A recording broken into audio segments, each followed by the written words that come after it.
மதுரையில் செய்தியாளர்களை சந்தித்த எவிடன்ஸ் கதிர் ஆணவ படுகொலைக்கு எதிராக தனிச்சட்டம் இயற்ற வேண்டும் என தெரிவித்துள்ளார்.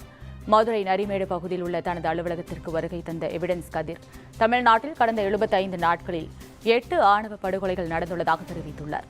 மயிலாடுதுறை புதுப்பாளையம் சுனாமி குடியிருப்பில் நடைபெற்ற சிறுமிளைஞர் ஆணவ படுகொலை நிலைப்பாட்டில் காவல்துறையினர் சாதி ரீதியாக செயல்பட்டிருப்பதாக கூறினார். மேலும் ஆணவ படுகொலைக்கு எதிரான தனிச்சட்டத்தை கொண்டுவர வேண்டும் என தாவேக அரசை வலியுறுத்தியுள்ள அவர், அமைச்சர் வன்னியரசு ஆணவ படுகொலை தடுப்பு சட்டம் கொண்டு வருவதில் தீவிரமாக செயல்பட்டு வருகிறார் எனவும் கூறினார். தமிழ்நாட்டில் கடந்த 75 நாட்களில் 8 ஆணவ கொலை சம்பவங்கள் தமிழ்நாட்டில் நடந்திருக்கு. ரொம்ப அதிர்ச்சியாக இருக்கு. கடந்த அக்டோபர் மாதம் 2025 தமிழ்நாடு அரசு நீதியரசர் KN பாஷா அவர்கள் தலைமையில் ஒரு கமிஷனை போட்டாங்க.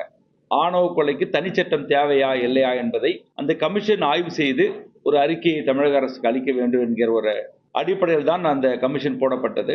அந்த கமிஷனிடம் நாங்கள் எவிடன்ஸ் அமைப்பு கிட்டத்தட்ட ஒரு 6000 பக்கங்கள் கொண்ட ஆவணங்களை கொடுத்திருக்கிறோம். மயிலாடுதுறை சம்பவத்தை பொறுத்த மட்டில் இன்னைக்கு போலீசாருடைய நடவடிக்கை என்னவா இருக்கு அப்படின்னா, ரொம்பவும் ஒரு சாதிய துவேஷத்தோடு இருக்கிறாங்கன்றதான் தமிழ்நாடு போலீஸ் இருக்கிறாங்கன்றதான் நான் சார்ஜ் பண்ண விரும்புறேன். மறுபடியும் சொல்றோம், இது ஒரு அலார்மிங் ஸ்டேட்டாக தமிழ்நாடு இருக்கு.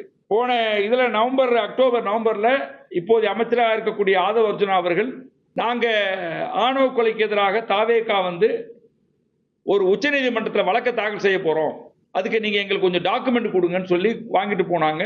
அதன் அடிப்படையில் அவங்க உச்சநீதிமன்றத்தில் வழக்கும் தாக்கல் பண்ணியிருக்காங்க. தமிழகத்தில் ஆணவ கொலைக்கு தனிச்சட்டம் இயற்ற வேண்டும் என்று தாக்கல் பண்ணப்பட்டிருக்காங்க. இப்ப ஆட்சி அவங்க கையில வந்துருச்சு. இப்போவாது நீங்க ஏற்றுங்க.